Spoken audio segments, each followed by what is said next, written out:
Okay guys, today we're going to talk about piecewise limits and one-sided limits done algebraically. Sometimes we have to refer to a graph to be able to get that to work for us, but we're going to start with piecewise. And with piecewise functions, you could have several parts, but where they ask you the limit as the x value is approaching, you want to make sure that the parts that they meet at give you the same answer. So the answer has to match when you plug into both parts. So let me do a couple of examples to explain what I'm talking about. Okay, so now I have two examples here. One is kind of basic and the other has a little bit more to it, but they're both piecewise functions. A lot of times with piecewise functions, when they do the limit as x approaches, they choose a number that is over here in the domain where two different things meet. This is not always the case, and you have to pay attention because once in a while they will try to trip you up, but most of the time it's going to be happening that way. So this is x is approaching 2, and these are meeting at 2. This is x approaching 0. These are meeting at 0. And again, that's a lot of times the case, but not always. So what you do is you see if you have the same outcome. Well, when you go to plug in, obviously there's no x's here. So some of you are like, what do I do? Well, that just means these are horizontal lines. And remember, we talked about the limit on a horizontal line is always that number because every y value is that same number. And so the outcomes here are 3 and 0, and those don't match.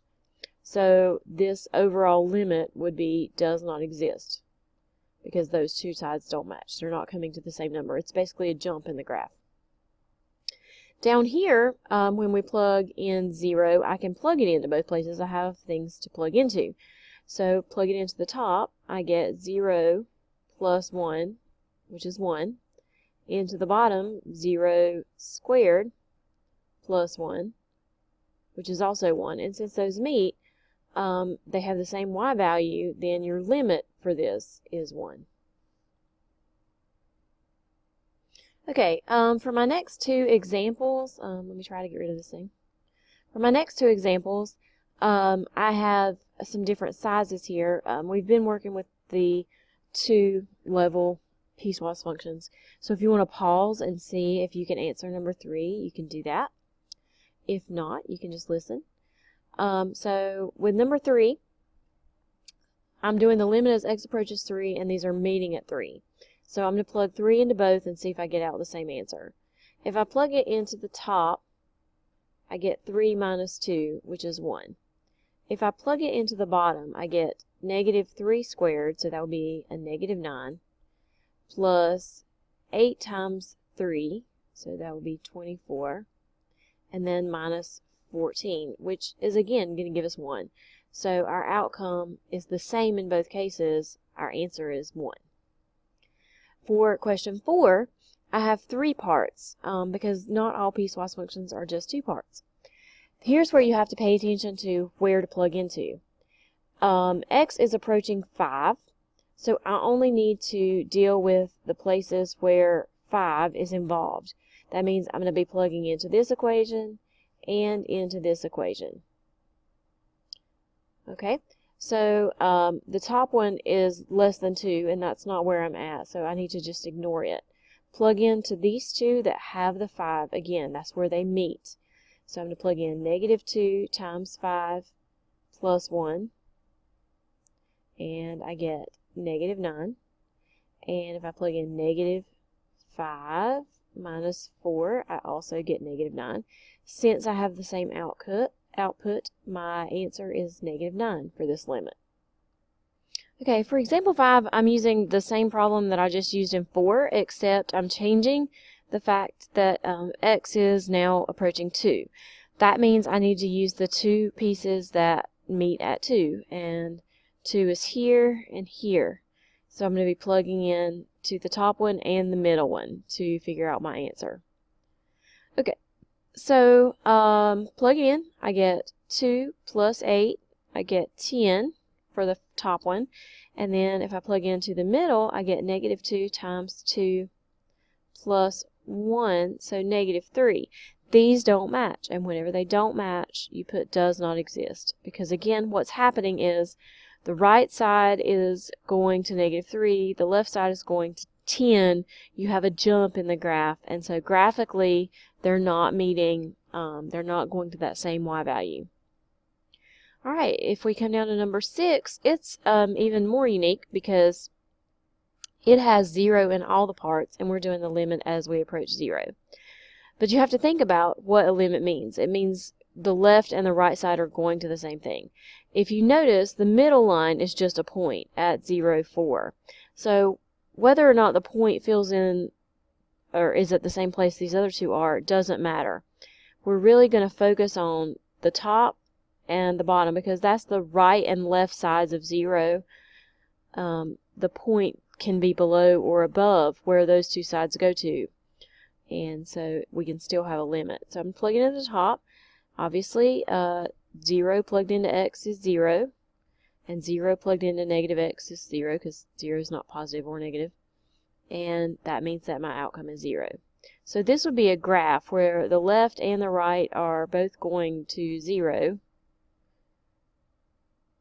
Kind of like this if this was a y value of 0. And the point is at 0, 4. The point will be up here. So the limits are still going to the same thing, but the point is somewhere else. Okay, next we're going to talk about one-sided limits, and the main thing you need to remember here is that if you can plug in and get an answer, just like you did in the algebraic solving, both sides are going to be that answer. What you have to remember or think about with these is remember your toolbox functions and their shapes and what might be going on. How to find holes, jumps, asymptotes. Holes and asymptotes we did from our rational unit. There is a video on that if you need to go back and refresh. So those things can come up in these problems. Okay, with these two examples, I've got a couple things going on.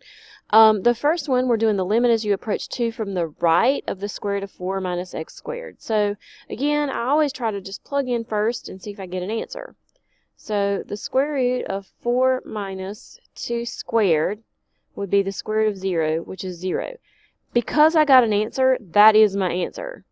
If you get something funny, if you would get an I, if you get the square root of a -1 or something, you would be looking at things that don't exist. You might want to look at the graph and check it out from that standpoint. 8 is definitely one you want to check out from the graph because 1 over x is your toolbox function. If you remember, it's something like this. And so 0 from the left, 0 is right here, the left side is going down to -infinity. So your answer for this would either be -infinity or if you choose to write it, does not exist. Okay, we have a few more examples. For this one, we are approaching 1 from the right. And obviously, if you plug 1 in, you get a 0 on the bottom. So this is a chance for us to do some algebra. If I factor the top, it factors to x plus 1 and x minus 1. The bottom is x minus 1. So that right there tells us we have a hole because we want to cancel those out. And the rest of the graph is just going to look like x plus 1. So a line that has a y-intercept of 1 and a slope of 1. So once I've canceled those out, I can just plug in. So 1 plus 1, and that will tell me that my limit is 2. Both sides are going toward 2. There's just a hole at 2 because I canceled it out, and that's fine. 10, I wanted to throw this in because we haven't done anything with trig quite yet. So sine, if I plug in, I can actually get an answer here. So the sine of pi over 2 is 1 from our unit circle. And it doesn't matter that it's coming from the left because when I plug in and get an answer, if I didn't have to, worry about it too much, if I didn't have to look at a graph, I got an answer just by plugging in. That's my answer from the left and from the right.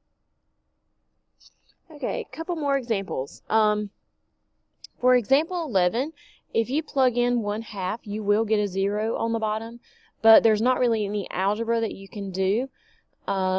There's no conjugates, there's no factoring, there's no square roots to try to rationalize with. So you're kind of forced to graph this one, and if you graph it, you know just from looking at it that there's going to be an asymptote at 1/2 because that's what would give you a 0 on the bottom. So at 1/2, it's going to have an asymptote. When you graph it in your calculator, you get something like this with the asymptote here. So if I'm coming at that from the right, it's going up forever. So I can say infinity or does not exist. For 12, if I plug in, I get a 0 on the bottom, but this time I can do some algebra. I can factor the bottom because it is a difference of perfect squares. So I have x plus 1 over x squared plus 1 and x squared minus 1, which the x squared minus 1 will factor again. So x squared plus 1 stays the same. Then I have x minus 1 and x plus 1. And in that case, this will cancel with this, telling me that there's a hole at -1. And I can plug in, I have, what's left is 1 over x squared plus 1 and x minus 1. I can plug in the 1 now and get an answer. So 1 over 1 squared plus 1 would be 2. Or excuse me, -1 squared is plus 1 would be 2. -1 plus 1 is -2. So I get a -1/4 as my answer for this one. Okay, the last one I want to show you is kind of a special case. We're doing the limit as x approaches 2 of absolute value of x minus 2 over x minus 2. And if I plug in, I obviously get a 0 on the top and the bottom, and the bottom is a problem. But since I said this is a special case, we're going to look at this a little bit differently. I'm going to look at the limits from the left and the right separately. So the limit is x approaches 2 from the left, and the limit as x approaches 2 from the right.